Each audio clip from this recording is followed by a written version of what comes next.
What's up, everybody? This is Pallet Town Smeargle, and today we have another deck profile for you. Let's dive into it. This time we're going to be deck profiling Yosenju's. This is a deck I have a lot of fun with, and it's not your typical Yosenju lose one turn build, mainly because one, I don't have lose one turn. I don't have the budget for that. But I thought this build is a little bit more fun, and if you're not having fun with the game and you're playing it just to win, winning is fun. But if you're not doing something that you want to do and being creative with it and having fun, I personally don't see the point in playing. I know other people might disagree, but that's just my opinions. That's why I do what I do. So I'm going to start off with the main deck here. Pretty standard go through. 3 each of the Yosenju commas, so 3 Yosenju, comma 1. Each of the commas has the ability that you can normal summon another Yosenju monster that turn. Comma 1 also has an ability that if you have another Yosenju card on the field, you can compulse a card back to your opponent's hand, which is really handy. Playing 2 Yosenju, comma 2, he has an ability that if you have another Yosenju, you can attack your opponent's life points directly for half of his attack. Which is really good because usually he's getting pumped up by a couple of things. 3 Yosenju, comma 3, the best comma in my opinion. He lets you, when a Yosenju monster once per turn, if a Yosenju monster deals damage to your opponent, you can search Yosenju card in your hand. Searching is always good. 2 Yosenju Tusik. This guy pumps one of your monsters by 1,000 or can honest for 1,000, so he's pretty good. Or he can pump himself if he's on the field, which is nice. Then in 3 non-Yosenju monster, the only non-Yosenju monster I play in the deck, 3 card D. This is just to get draw power because we're playing a little bit more of a combo-y version of the deck, so you're going to see a lot of draw cards, a lot of search cards in here, just to get to our combo, which I'm going to explain right now. So we play 2 each of the pendulum monsters. So we play, this is kind of a pendulum version of the deck. So we're playing the 2 left walls and 3 right walls. If the left wall is on the field, this card is summoned. Both of them, you change them to the defense position if they're summoned in attack mode, which is nice. So if you summon them off of a Yosenju effect, they go right to defense position. Left wall says your opponent cannot target Yosenju monsters you control with card effects except this one. And right wall says your opponent cannot target Yosenju monsters for attacks except this one, which is really nice because you can kind of get a little bit of a lockout with them on that. And because we're playing both of those, excuse me on that, we're actually playing 2 My Yosenju Dieback. I think my Yosenju Dieback is an awesome card. When he's summoned, you get to double compulse. You get to bounce 2 cards on the field, and it's any 2 cards. And if he's special summoned, he bounces back to your hand like the rest of the other Yosenju monsters. So if you pendulum summon him, you are going to get, unless they strip this card from your hand, you're going to double compulse every turn, which is just incredibly powerful. And he's a 3K beat stick. My opinion, he's just a good card, and I understand why people are playing the stun version of the deck. It's more consistent, but I think it's more fun to just drop this big bomb on the field and go deal with it. So on to the spells. Play the obligatory 3 tanky to search out your commas or your Tusik. This is just a really good card because that 100 attack point boost is nice, and searching is always good. 3 Upstart Goblin, just to draw a card, get us closer to our pendulum summoning. It's nice. 2 Pot of Duality. I'd like to make room for a 3rd, and I'd like to get a 3rd for this deck. I could swap one out of somewhere else, but I have 3 in another deck, and I'd like to get a 3rd for here. But right now, 2 kind of works because we have a lot of stuff in here that searches, and so we don't have to get too cloggy.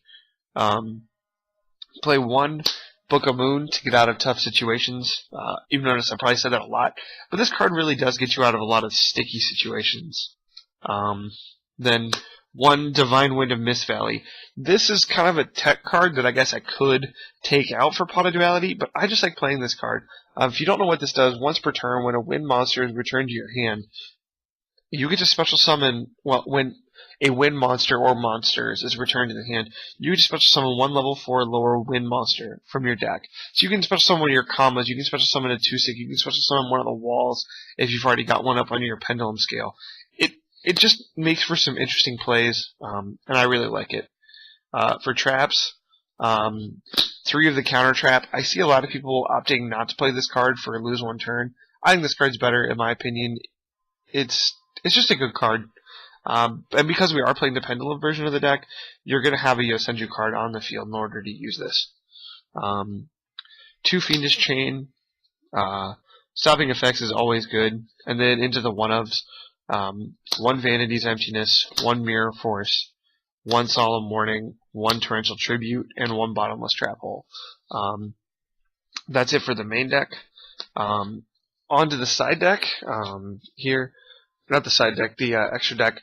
It's a rank 4 extra deck, so we play 1 Lavalval Chain. I've never made this in this deck, but it's still good to have if you need to stack something on top. 1 number 82 Heartland Draco. Most of the time you are going to have a face-up spell, whether it be tanky or a pendulum scale, and that, that's kind of nice. It can't be targeted for attacks then. And just getting, chip damage off is nice. 1 Castel, 1 Dagusto Emerald, 1 Exiton Knight, Gaga Cowboy because he steals games, 101 Silent Honor Arc because he steals monsters, Dark Rebellion Dragon to be a nice beat stick, Tiger King because he searches out one of your tankies and he's just a nice card. Harpy's Pet Phantasmal Dragon because sometimes you have 3s and being able to attack directly again excuse me is very nice. Chip damage is chip damage. 1 Satellar Knight Deltaros. He's in there because sometimes you need to make 3s, and he can be pretty good. I want to do the Deltaros, or not Triver, but Diamond and Tellar Knight Polymus, or whatever it is, combo, but I just don't have Diamond in that other card. But, yeah. So he's in here. I don't really make him a whole lot, but he's there. 1 Karen Gorgon, Black Ship of Corn, Diamond Direwolf, and Abyss Dweller. That's it for the extra deck, and on to the side. There's a lot of 3-ofs, but yeah. 3 Danko Sekka, stop your opponent from flipping stuff on you. We do play a lot of traps, but this can just be good. We play 2 Ghost Ogre to stop face-up effects, 2 Veilers, and 3 Maxis. Those hand traps are nice. Maxing is kind of nice because your opponent can still special summon a lot on you because, we lost the triple vanities. And so you can get draws to your combo, and Veilers are nice. You just, your opponent's got something that you want to stop. 3 MSTs to deal with pesky back row. 1 Soul Drain to deal with Shadal's and Burning Abyss, and Macrocosmos to do the same thing. So that's going to be it for the Yosenjus, guys. Please like, comment, and subscribe. This is kind of something new I'm doing on the channel. It's another game I enjoy other than Pokemon, and I hope you guys are too. Hope I can reach a broader audience with this and maybe get some Yu-Gi-Oh people interested in Pokemon and some Pokemon people interested in Yu-Gi-Oh and get a little cross-game connection going. That'd be really cool. Make sure to hit me up on Twitter. I didn't say this in the first 2, but my Twitter account will be linked in the description below. And if you want to talk a little bit, go ahead and hit me up on the Facebook group, The Ignoble Lifestyle. It's a Facebook group I'm in for Yu-Gi-Oh! It's kind of interesting. It's cool. It's a pretty healthy environment, and pretty positive group. So, thank you guys for watching, and with all that being said, this is Pallet Town Smeargle, signing out.